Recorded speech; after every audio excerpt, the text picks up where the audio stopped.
Today we will talk about the impulse and momentum. Momentum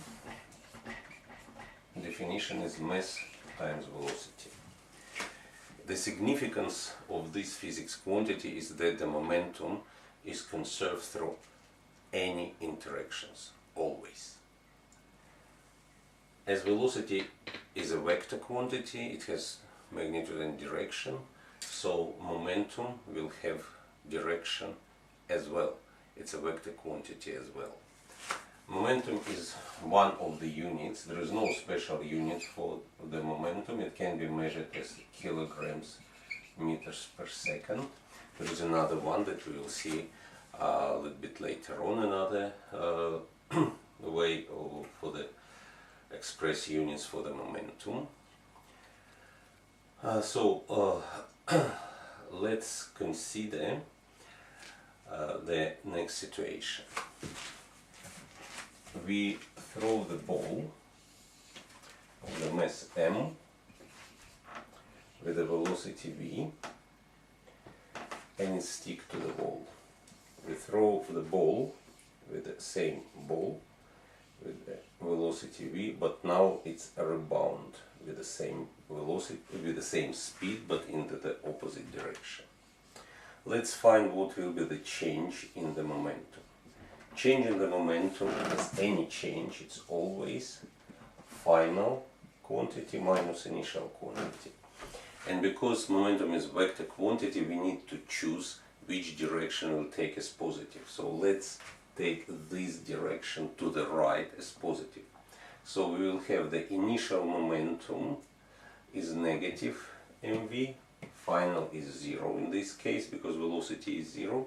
So you have 0 minus negative mv, negative because positive direction to the right and velocity is to the left. So change in momentum equals mv. In this case we will have change in the momentum, final is mv minus negative mv, so equals 2 mv. And the question is, in which case ball exerts bigger force on the wall?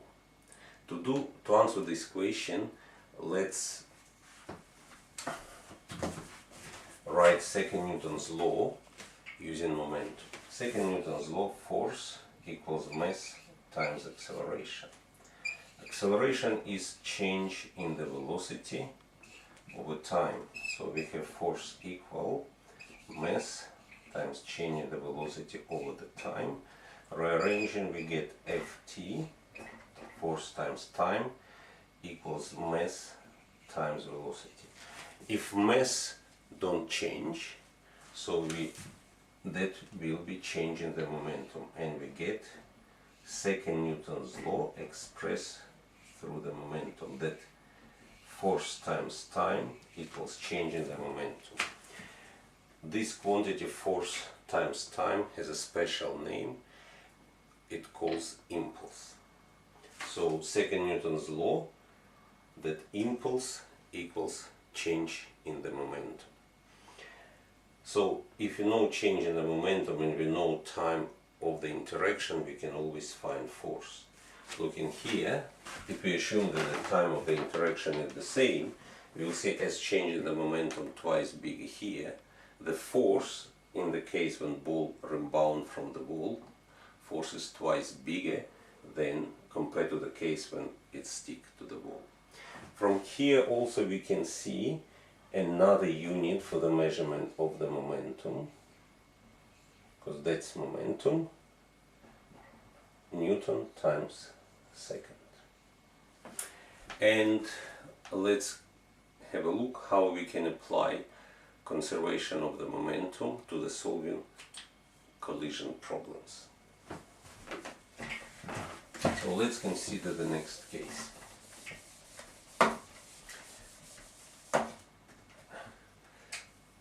Truck of the mass m1 equals 10,000 kilograms, moving with initial velocity of 10 meters per second. The car with a mass m2 equals 1000 kilograms, moving with a velocity 20 meters per second.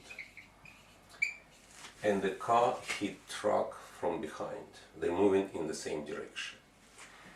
After the collision, truck get velocity of 11 meters per second. Question is, what will be the velocity of the car?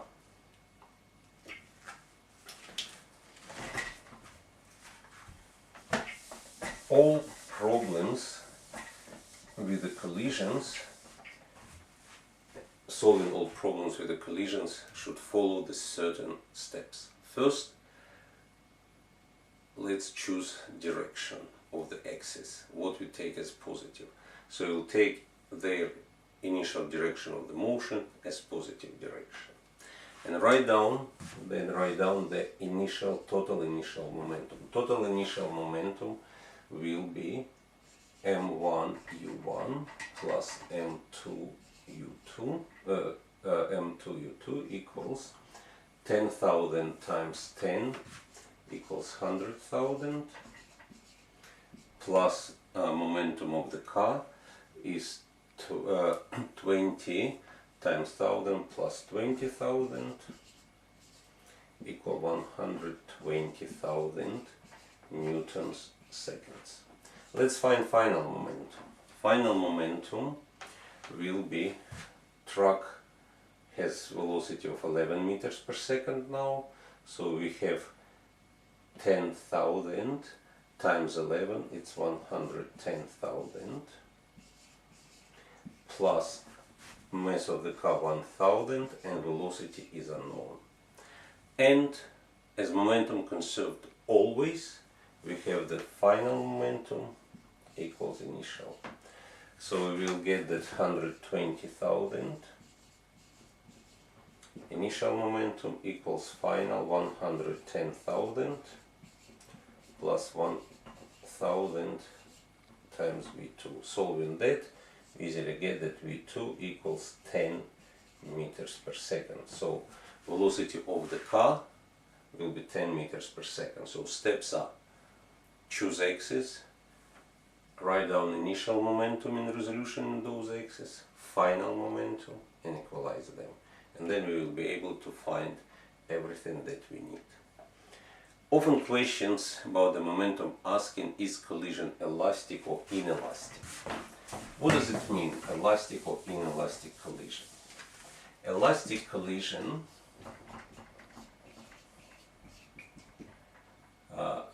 collision is when final kinetic energy equal initial kinetic energy.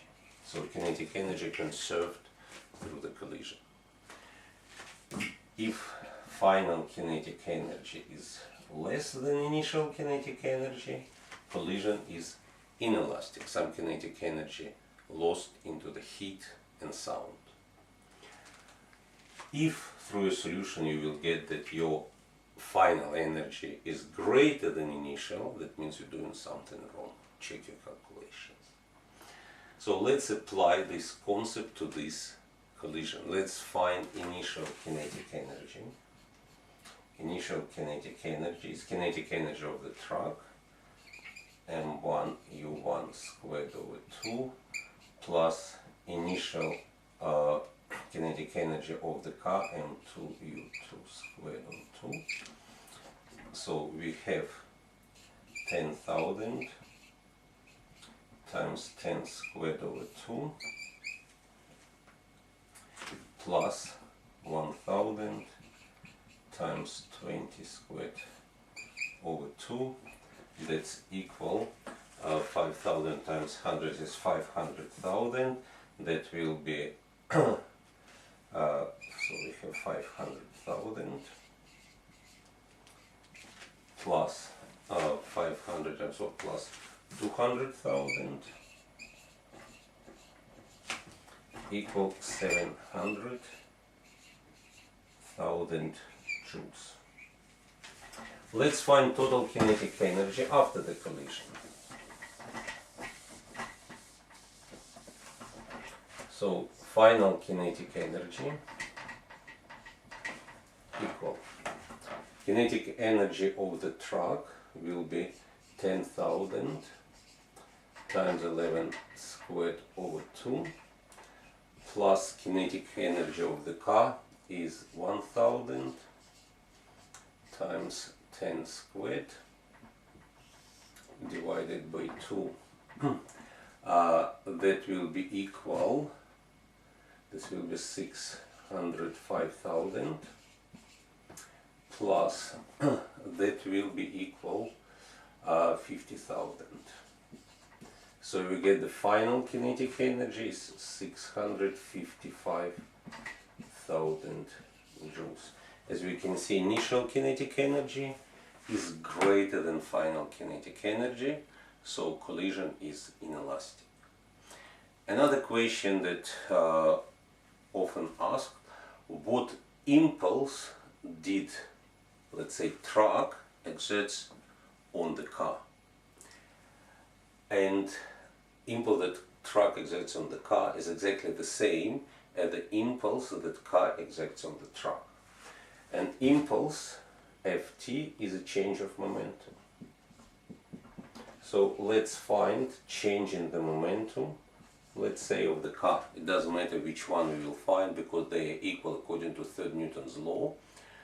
They will be equal, just have opposite direction. So change of the momentum of the car will be equal. We have initial momentum of the car 1000 times 20 and we minus it, and final momentum of the car is 1000 times 10, so will be equal negative 10,000 Newton seconds. Negative means just a direction. So car exerts 10,000 impulse to the truck exerts 10,000 10,000 Newton seconds impulse on the car. Also, we can find, if time is given, let's say collision happens over 0.1 second, we can, using the second Newton's law in the momentum form, we can find force that was exerted by car on the truck on the car. So force will be equal change in the momentum 10,000 divided by the time of the collision will be equal 100,000 Newton. And the last thing, let's consider the question, if, for example, car hit the tree. Car had momentum. After the collision, car stops. So there is a change in the momentum. How the law of the conservation momentum works in this situation? Because we have a change of the impulse of the car. But to apply law of the conservation of the momentum, we need to account for all objects taken part into the collision. When car collide with a tree, the second object is a tree, but tree attached to the earth. So momentum that car lost will be transferred to the earth. How much momentum car lost, that much momentum earth gained.